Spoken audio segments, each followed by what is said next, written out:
In today's Doctor Who Big Finish audio drama review, we're going to be venturing into the other universe of E-Space, as I am of course going to be taking a look at the 4th Doctor Adventures Series 9 Volume 2 from Big Finish, of course starring Layla Ward as Romana Adric, Matthew Waterhouse as Adric, alongside Tom Baker as the one and only 4th Doctor. Now previously, of course, last month I did take a look at the Big Finish Series 9 Volume 1 box set, once more featuring two 4th Doctor stories, being Purgatory 12 and Chase the Night. I highly recommend checking out that review if you haven't already, as it is kind of the origins of this series. It is another two stories set throughout, of course, the E-Space Season 18 kind of era of the 4th Doctor. However, you do not really need that box set to go into this box set, so if you have a particular story within this set that you like the sound of, and therefore you want to buy this box set, then you can just buy this one, having not seen or heard Series 9 Volume 1. There isn't really a plot arc spread throughout the entirety of the box set. It's not a Ravenous or Dark Eyes format.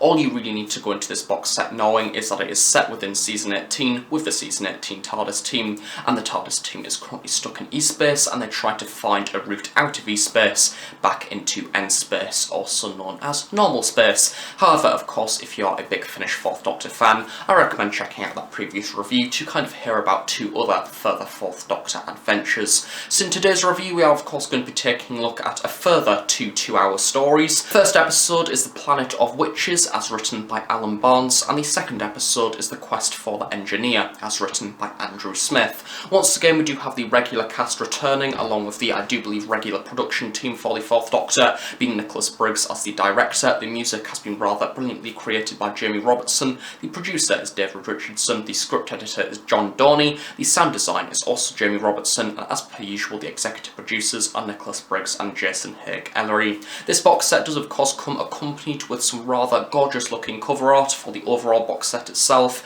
as well as the individual stories within this series, all of which have been created by Anthony Lamb, so brilliant work from him as per usual. It really nicely creates an atmosphere of what the different stories are, and nicely summarises the episode whilst you are of course listening to it wherever you still decide to listen to this story. Listening to it on a relaxing evening, or commuting to work, or maybe even on a busy commuter train. I know many people who've done all of those different scenarios in the past, because the beauty of Big Finish is that you can listen to it anywhere and everywhere. So of course, as per usual with Season 18, there is a rather brilliant style with this era of the 4th Doctor that is also very unusual. Much like this whole era of the 80s of Doctor Who, we have some rather unusual and unique TARDIS teams. For example, within the 5th Doctor era, we had a rather unconventional TARDIS team where you had Adric, Tegan and Nyssa, and then likewise for Season 18 we kind of have the starter run of that kind of before that TARDIS team really started to get going within the early half of the 5th Doctor era. We once again have a TARDIS team that has been thrown together and none of them particularly want to be together. We have Romana with the Doctor, who is contemplating going back to Gallifrey, however she doesn't really want to go back, and then we have of course Adric, a stowaway, as seen throughout Full Circle. You have K9 being as brilliant as ever, and you have the 4th Doctor being a little bit more tetchy and a bit more stressed compared to his previous adventures with of course Leela and Sarah Jane, as he is of course nearing the end of his era on Doctor Who. And I think that all of the stories within this series, regardless of the context and the actual narrative itself, have got that style down to a T. I think that it captures this TARDIS team in a way that is incredibly effective, but also at the same time breathes new life into this TARDIS team and expands on the characters, which is something of which that we definitely didn't get within the show itself. If anything, I didn't particularly like the E-Space trilogy too much. It did have some potential, however the vast majority of the stories within it I didn't particularly like. The main highlight for me was in fact State of Decay, which, speaking of State of Decay, Planet of the Witches, as written by Alan Barnes. Now this story originally hooked my attention because it does have a rather similar vibe to it compared to the State of Decay. We have a rather brilliant blend between science fiction and kind of gothic horror and tradition, very much like the style of Earth. We have kind of those similar concepts, however implemented on an alien world within essentially another universe. So I went into this story kind of having hopes of the State of Decay, which I must admit is rather high hopes, because State of Decay is one of my favourite stories of Season 18. And I think the episode itself, as I mentioned earlier, does have a nice style. It encapsulates what Season 18 is down to a T, and this story, very much like some of the previous episodes within the series, especially within Purgatory 12, we have that further development of Adric, we have him actually being sort of more respectable as a character. We have him doing things that is right, which is something that can't really be said for Season 18. He is a stowaway on the TARDIS, and it feels like the production team really didn't benefit his character at all, because everything he did was rather unlikable. However, within this series, we have him going out of his way to do intelligent things, and actually does certain aspects of the plot correctly, which is nice for a change. This story, we do especially see him applying his whole theory of logic. Of course, being an Alzarian, he does have an incredibly high intellect when it comes to mathematics, and that is implemented throughout this story, as well as within the previous box set, so it's nice that we are in fact catering to that character trait. And we do have a few rather unusual aspects of this story as well, where the Fourth Doctor and Romana kind of interact with Adric in a way that does make him feel rather detached from the TARDIS team. There is even a moment within the later half where two people were going to go off together into E-space and kind of just venture around the universe, and kind of Romana tries to push Adric out the TARDIS at that point and says, oh, why don't you go with them? So it is very clear that although we are getting the development of Adric as a character, which Matthew Waterhouse does do brilliantly throughout both of the stories, as well as the previous stories I've reviewed, we still have the idea of the tension between the TARDIS team, because he is so different as a person compared to the two Time Lords within the TARDIS. John Leeson is also as brilliant as ever. Of course, he's normally used within the TV show as an exposition sort of utensil, really. This episode, or at least both of the episodes within the Volume 2 of Series 9, are a little bit less obvious compared to the previous two stories. Rather heavy focus on K9 and his emotions and his consciousness within Purgatory 12, so it is kind of unusual to see him going back to, once again, all that we are more used to within the TV show, getting into trouble. I think that all four stories within this series have somehow seen the demise of K9 in many different ways, be it somebody ripping off his head, falling into the ocean, exploding, generally being attacked by vicious soldiers. We've kind of seen it all throughout Series 9 of the Fourth Doctor Adventures this year so far, which is unusual, and I must admit it does get a little bit old at points. I get it, it is very easy to get rid of K9 for a few scenes by making him explode. However, after a while, it does get a bit samey, which I must admit is probably one of my main criticisms of this story. Its style generally overall kind of feels like Purgatory 12. It has quite a lot of similar elements. I couldn't help when listening to this story kind of just feeling like this was an alternative version of that episode, with a few of the characters swapped out and a few of other ones brought in, and generally the location of the planet changing. The thing that was kind of missing from this story that Purgatory 12 had was that focus on K9. So yeah, it's an unusual episode, and it's odd considering that we are seeing a very similar one so soon after the previous box set. Tom Baker and Layla Ward are as brilliant as ever. I really do like the development of these two characters. The Fourth Doctor has some brilliantly witty moments, and he is a joy to listen to as always. I think that Big Finish is a perfect way to exercise a character of the Fourth Doctor. He has some rather serious moments towards Adric especially, but also at the same time he's having a little bit of fun. He's a character that can joke. I imagine that he's probably a Doctor that is rather difficult to write for, because you either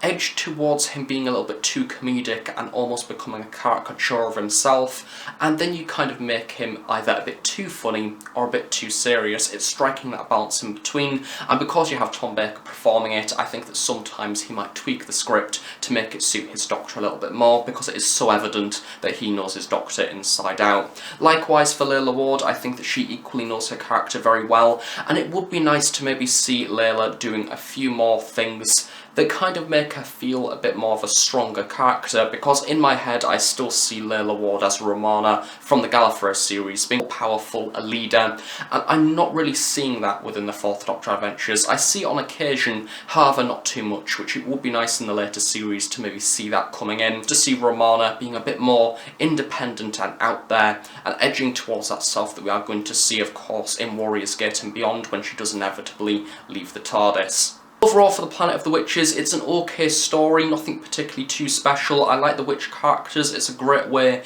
to set off the environment, and I like the sort of blend between science fiction and tradition and witches, and this kind of brought into a sci-fi kind of story. But other than that, thinking about the future and how I'm going to reflect on this story, I think I will forget certain aspects of the plot quite quickly, so it would have been nice to see a few more things thrown into it to make it stand out a bit more, but an entertaining listen, especially if you're a fan of this era. And the fourth and final episode of the Fourth Doctor Adventures Series 9 is The Quest of the Engineer, as written by Andrew Smith. Now this episode instantly stood out to me because of how unusual the title is. We don't normally have the quest of ... in Doctor Who. However, it's a cool way to make this story stand out, and it's one of those episodes that instantly I could kind of see, especially within part 2, where this story was going. It's one of those stories that can only work on Big Finish, especially given the era of Doctor Who that this has came from. There's absolutely no way that you could do a story like this in the TV show in the 1980s. We kind of have a bizarre sort of overall theme of this story that is so wonderfully brilliant, quite hard to imagine without sort of attaching a sense of reality to it. It's not particularly too unique in certain points. We basically have this whole idea of a planet, or what the TARDIS team believes is a planet, that is kind of moving around the universe, not particularly having an orbit, and it turns out that that planet isn't in fact a planet, and is a spaceship that has been built to look like a planet. And of course the core that you would expect, it is an engine, and this planet is moving around collecting people throughout the universe, and it is controlled by the engineer. Now first of all, that did of course remind me of the origins of the Cybermen, and I think that it is a rather bold move, especially when that concept is attached to such a notorious Doctor Who monster. However, there wasn't any link to the Cybermen within this story, which is fine. I like that. I think that it's a cool concept and it's worth utilising, because I think science fiction has done it quite a lot, and it's just one of those ideas, very much like Chase the Night within the previous review, that you can really sink your teeth into. I think that the plot for this story overall is just rich with ideas, and it is so thought-provoking. All of the characters are really well written, and it's just one of those stories that can be tied together in the very end in a really lovely neat package with a bow on top, because every single scene is relevant to the overall narrative of the story, which you may think, hang on, isn't that just a decent episode? But yes, it is a decent episode, because that is sometimes the concept that is missing from quite a lot of Doctor Who stories, where things are relevant and it just comes together nicely, and all the characters are nicely written, and none of them feel like cardboard cutouts, a problem that is prominent within new series Doctor Who, given the very short running time that the vast majority of the stories have. Of course, this episode we are introduced to a number of characters, which I'm going to give a credit to. So firstly, we have George Layton playing Regis Tell, which is kind of a character that is borderline Einstein. He is a professor, kind of scientist, that knows he's got intelligence. However, the customs of his planet have kind of prevented him from going further in his expertise, because we have this really intriguing idea that this planet, as a community, is aware that it can do things when it comes to technology. However, it doesn't want to. It just wants to remain almost in the period that we would class as the medieval ages almost, because it wants to live a much more primitive and simpler life, simply because everything is just fine how it is. They're not too obsessed with advancing, which when you compare that to humans is possibly the opposite of us, because we are always obsessed with upgrading and developing and having the next best thing and jumping on trends and technology and things like that. It's nice to see Andrew Smith taking us down almost a different route with other humanoids, and that plays really nicely to this story, and I think especially Regis as a character essentially becomes an extension of the TARDIS team. He feels real. I like the fact that he's brought on for the story, he travels in the TARDIS, and he becomes a worthy companion for the Doctor, Romana and Adric. He feels real, and it has a nice thing to contribute to the story itself, and a personal aspect as well, given when this big planet ship does of course come along, he is going to take over the planet that is his home world, and therefore it kind of attaches a bit of emotion to this story and a bit of a drive to stop him. But other than that, you may feel a sense of detachment from the plot itself, simply because at the end of the day it's just another planet in another universe. It's not like it's Earth or anything like that. We also find out that the engineer is protecting something within his giant spaceship planet, and it is something that he doesn't want anybody to go near. He's almost very obsessed with this thing that he's containing in a chamber, and we kind of have the suggestion that this engineer is going insane, and I like the way that this story plays with that. We have him kind of doubting himself, but also at the same time being so obsessed with his ideas within his spaceship, having his technology moving about the planet in the different land, essentially, what we would call tectonic plates, I suppose, kind of moving around to his own accord. It is all very, very surreal. However, within the final act of this story, we kind of have the inclusion of additional layer to the narrative itself, once again providing the story the potential for more emotion, but given the backstory of the engineer that I'm not going to go into, it's kind of one of those things where everything comes crumbling around him, and because of his past you don't really feel sympathy, but also at the same time he's kind of brought it on himself. However, I like the fact we have that emotional aspect in there, because a part of me did sympathise with him. Once again, it's a very modern take on a classic series Doctor Who era, and I think it is bringing in the traits of new series Doctor Who into the classic series, what to some extent I am all for. Once again, Tom Baker is really good throughout this story. We have a few comedic moments with him. There is a really funny moment where he says to someone who is wondering if he's alive, he says, "Say ah," and then the guy goes, "ah," and he says, "You're alive," just in a really sort of deadpan manner. It's funny, it got me laughing, once again providing a sense of fun and entertainment in this story. But as I mentioned earlier, there is a concept within this story that you can just sink your teeth into and enjoy, because it's such a brilliant sci-fi concept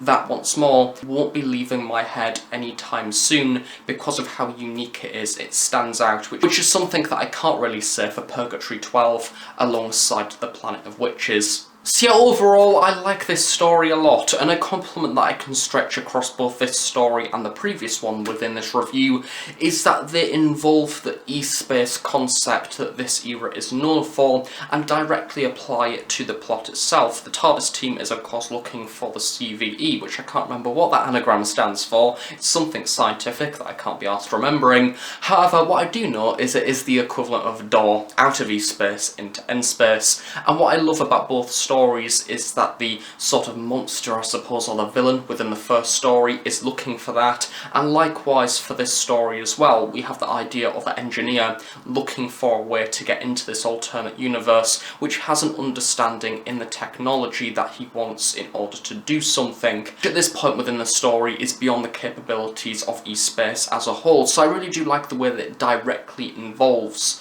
e-space within the actual narrative, and not only the Doctor and the TARDIS team wanting to escape, but also the main villains of the pieces as well. And naturally, of course, they don't end up escaping at the very end, or at least the TARDIS team don't, because of them inevitably, of course, leaving within Warrior's Gate. So I like that. It's a constant reminder that we are in another universe. It does feel rather unusual and detached from the rest of Doctor Who because of that other universe kind of perspective. But yeah, I like the fact that it is carried across the stories as a whole, as well as being mentioned within the previous stories in the last 4th Doctor review. Overall, for Doctor Who, the 4th Doctor Adventures Series 9 Volume 2, containing The Planet of Witches alongside The Quest of the Engineer, I think both of these stories do different things and are individual within their own right. I love the way that they are developing this TARDIS team beyond the extent that we got to see on screen, something of which the Big Finish is basically known for. It's like one of the main aims almost in their catalogue of releases. However, the one thing and the main criticism that I've took from this series as a whole